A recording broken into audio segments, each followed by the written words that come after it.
Welcome friends. ரெஹடி கேசி serial அடுத்த எபிசோடில் என்ன சுவாரஸ்யமான சீன்ஸ் வரப்போகுதுன்றதை பற்றி பார்க்கலாம். முத்து மீனாட்ட உன்னோட அம்மா வீட்டுக்கு நீ எதுக்கு போன அப்படின்னு கேட்டுட்ருக்கிறாரு. மீனா சொல்லிட்டுருக்குறாங்க, அம்மா தான் கால் பண்ணி என்னை வர சொன்னாங்க அப்படின்னு சொல்கிறாங்க.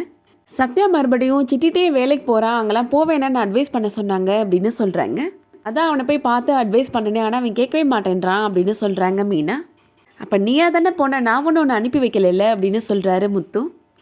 உன் தம்பி என்னை பார்க்குறதுக்கு ஸ்டாண்டுக்கு வந்து நான் தான் உன்னை ஏவி விட்டு அவனுக்கு அட்வைஸ் பண்ண சொன்னேன்னு எனக்கு தேவையில்லாமல் வந்து கத்திட்டு போகிறான் அப்படின்னு சொல்கிறாரு. நான் யார்கிட்டையும் இந்த மாதிரி அடங்கி போனதே கிடையாது அப்படின்னு சொல்கிறாரு முத்து. அவன் எதுக்கு உங்களை பார்க்குறதுக்கு ஸ்டாண்டுக்கு வந்தான் அப்படின்னு கேட்டுட்ருக்குறாங்க மீனா. அவன்கிட்டே போய் கேளு அப்படின்னு சொல்கிறாரு முத்து. இனிமேல் நீ உன் வீட்டு பக்கம்லாம் போகாத, உன் தம்பி இருக்கிற வீட்டுக்கெலாம் நீ போக வேணாம் அப்படின்னு சொல்கிறாரு முத்து. உன்னோட அம்மா தங்கச்சியை பார்க்கணும் அப்படின்னா அவங்கள இங்கே வர சொல்லு, இல்லை அப்படின்னா நீ கோவிலில் போய் பேசிக்கோ அப்படின்னு சொல்லிடுறாரு முத்து. மீனாவுக்கு ஏன் முத்து இப்படி நடந்துக்கிறாருன்னு ஒரே குழப்பமாக இருக்குது. சத்யாவுக்கு கால் பண்ணுறாங்க மீனா. மாமாவை பார்க்குறதுக்கு நீ ஸ்டாண்டுக்கு போனேயாடா அப்படின்னு கேட்குறாங்க. எதுக்காக அவரை பார்க்குறதுக்கு போனேன் அப்படின்னு கேட்குறாங்க மீனா. அது அவர்கிட்டே போய் கேளு அப்படின்னு சொல்கிறாரு சத்யா. உங்கள் 2 பேருக்கும் என்ன தாண்டா பிரச்சனை அப்படின்னு கேட்டுட்ருக்குறாங்க மீனா. உங்கள் 2 பேருக்கும் நடுவில் நான் தான் முழிச்சிட்ருக்கிறேன் அப்படின்னு சொல்கிறாங்க. இனிமேல் நம்ம வீட்டுக்கு போகவே கூடாது, உன்னை பார்த்து பேசக்கூடாதுன்னு மாமா சொல்லிட்டாருடா அப்படின்னு சொல்கிறாங்க மீனா. அவர் என்ன உனக்கு ஆர்டர் போடுறாரா அப்படின்னு சத்யா கேட்குறாரு. நீ சிட்டிட்ட மறுபடியும் வேலைக்கு போகாமல் இருந்தால் மாமாவுக்கு மேலே இருக்கிற கோபமாவது குறையுண்டா அப்படின்னு சொல்லிட்டு இருக்கிறாங்க மீனா. அவர் கோபம் அப்படியே இருக்கட்டும், எனக்கு ஒன்றும் பிரச்சனை இல்லை அப்படின்ற மாதிரி சத்யா திமிரா பதில் சொல்கிறாரு. நான் வேலைக்கு போகிறனால தான் நம்ம வீட்டுக்கு பணம் கொடுக்க முடியுது அப்படின்னு சொல்கிறாரு சத்யா. உனக்கும் நிறையா பணம் நகைலாம் போட்டு கல்யாணம் பண்ணி கொடுத்துருந்தா உனக்கு இந்த மாதிரிலாம் ஆர்டர்லாம் போட மாட்டார்ல அவர் அப்படின்னு கோபமாக கேட்குறாரு. உன் புருஷன் சொல்கிறதே கேளுக்கா, நீ ஒன்று இனிமேல் நம்ம வீட்டுக்கு வர வேணாம் அப்படின்னு சொல்கிறாரு சத்யா. உன்னை எங்கே வந்து பார்க்கணுன்னு எனக்கு தெரியும்க்கா, நான் அங்கே வந்து பார்த்துக்கிறேன், நம்ம குடும்பத்தை இனிமேல் நான் பார்த்துக்கிறேன், நீ கவலைப்படாதக்கா அப்படின்னு சொல்லிட்டு ஃபோனை கட் பண்ணிடுறாரு. இதுக்கிடையில் ஸ்ருதி ரவிட்ட நீ என்ன தான் முடிவு பண்ணியிருக்கிற அப்படின்னு கேட்டுட்ருக்குறாங்க. அந்த போட் ஹவுஸ்க்கு நம்ம போகிறோமா இல்லையா அப்படின்னு கேட்குறாங்க. அதான் நான் வர முடியாதுன்னு முடிவாக சொல்லிட்டேன்ல அப்படின்னு சொல்லிட்டுருக்கிறாரு ரவி. அன்றைக்கி நம்ம சைக்கிளில் போகிறத அவங்க அம்மா பார்த்ததுக்கப்புறம் தான் என்னால் உன்னை ஹனிமூன் கூட்டிகிட்டு போக முடியாதுன்னு தான் இந்த பாஸ் வந்து கொடுத்துருக்குறாங்க அப்படின்னு கோபப்படுறாரு. உனக்கு என் மேலே நம்பிக்கை இல்லாமல் தானே இந்த பாஸை நீ வாங்கின அப்படின்னு கேட்குறாரு. என்னால் சம்பாதிச்சு எப்போ உன்னை வெளியில் கூட்டிகிட்டு போக முடியுமோ அப்போ போய்க்கலாம் அப்படின்னு சொல்கிறாரு ரவி. ஏன் இப்படி ஈகோலாம் பார்க்குற அப்படின்னு கத்திட்டுருக்குறாங்க ஸ்ருதி.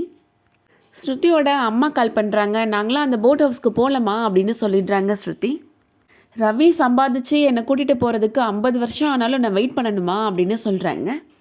அவன் இப்போது சம்பாதிக்கிற காசில் நாங்கள் 2 பேரும் சின்னதாக அந்த கட்டு மரத்தில் தாம்மா போக முடியும் அப்படின்னு நக்கலாக சொல்கிறாங்க. நீங்களும் அப்பாவும் போயிட்டு வாங்க அப்படின்னு சொல்லிட்டு ஃபோனை கட் பண்ணிடுறாங்க ஸ்ருதி. நம்ம பேசின எல்லாத்தையும் அம்மாட்ட சொல்லுவியா, நமக்குன்னு ப்ரைவசியே இல்லையா அப்படின்னு ரவி சண்டை போடுறாரு. நான் உண்மையை தானே சொன்னேன் அப்படின்னு சொல்லிடுறாங்க ஸ்ருதி. உனக்கு என் மேலே நம்பிக்கை இல்லையா, நான் கூட்டிகிட்டு போக மாட்டேனா அப்படின்ற மாதிரி கேட்குறாரு ரவி. நம்பிக்கை இல்லாமல் தான் உன்னை கல்யாணம் பண்ணிக்கிட்டேனா அப்படின்னு ஸ்ருதியுமே விடாமல் கேட்டுட்ருக்குறாங்க. இப்போ ஏன்டா கல்யாணம் பண்ணணும்னு நினைக்கிறியா அப்படின்ற மாதிரி ரவி கேட்குறாரு. இதுக்கிடையில் மனோஜ் இப்போது விஜயாட்ட அம்மா நான் ஒரு இன்டர்வியூக்கு போகணுமா, பணம் இருந்தால் கொடுமா அப்படின்னு கேட்குறாரு. ஏற்கனவே நீ வேலை பார்த்துட்டு தானே இருக்கிற அப்படின்னு விஜயா சொல்லிட்டுருக்குறாங்க. அந்த வேலையை இன்றைக்கி தாம்மா நான் விட்டேன் அப்படின்னு மனோஜ் சொல்கிறாரு. இதை விட ஒரு நல்ல வேலை கிடைக்கிறதுக்கு சான்ஸ் இருக்குமா, அதனால தாம்மா இன்றைக்கி இன்டர்வியூ போகணும், பணம் இருந்தால் கொடுமா அப்படின்னு கேட்குறாரு. முத்து கொண்டு வந்து பணத்தை அப்பா உன்ட்ட தானே கொடுத்துருப்பாரு அப்படின்னு கேட்குறாரு. அவர் எப்போதும் என்கிட்ட தான் கொடுப்பாரு, ஆனால் இந்த தடவை அவர் எங்கே வச்சார்னே எனக்கு தெரியலை, என்கிட்ட கொடுக்கல அப்படின்னு விஜயா சொல்கிறாங்க.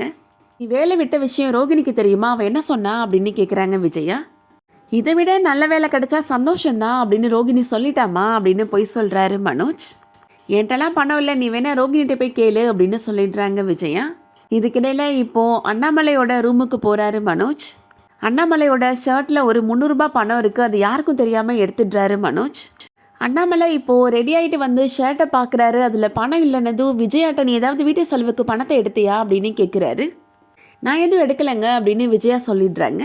ஆனால் மனோஜ் தான் அந்த பணத்தை எடுத்தாரு அப்படின்னு விஜயா கெஸ் பண்ணிடுறாங்க.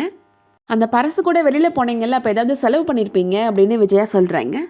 நாங்கள் சூப் குடித்தோம், ஆனால் பரசு தான் அதுக்கு பணம் கொடுத்தான், நான் கொடுக்கலையே அப்படின்ற மாதிரி யோசிச்சுட்ருக்கிறாரு அண்ணாமலை. இந்த பணத்தை எங்கே வச்சேன் அப்படின்னு யோசிக்கிறாரு. மனோஜ்ட்ட உன்ட்ட 500 ரூபாய்க்கு சில்லறை இருக்குதா அப்படின்னு கேட்குறாரு. இல்லைப்பா, நான் பணம் கையில் வச்சுக்கிறதே கிடையாது, ஆன்லைன் டிரான்சாக்ஷன் தான் அப்படின்னு சொல்கிறாரு மனோஜ். பணம் எப்படியோ தப்பிச்சிட்டோம் அப்படின்னு சொல்லிட்டு மனோஜ் அங்கேருந்து கிளம்பி போயிடுறாரு. பணத்தை அப்படி எங்கே தான் வச்சோம் அப்படின்னு அண்ணாமலை யோசிச்சுட்ருக்கிறாரு. அதோட இன்றைக்கான எபிசோட் முடியுது. இந்த வீடியோ பிடிச்சிருந்துச்சுன்னா லைக் பண்ணிக்கோங்க. சீரியல் அப்டேட்ஸ்க்கு நம்ம சேனலை சப்ஸ்கிரைப் பண்ணிக்கோங்க. தேங்க்ஸ் ஃபார் வாட்சிங்.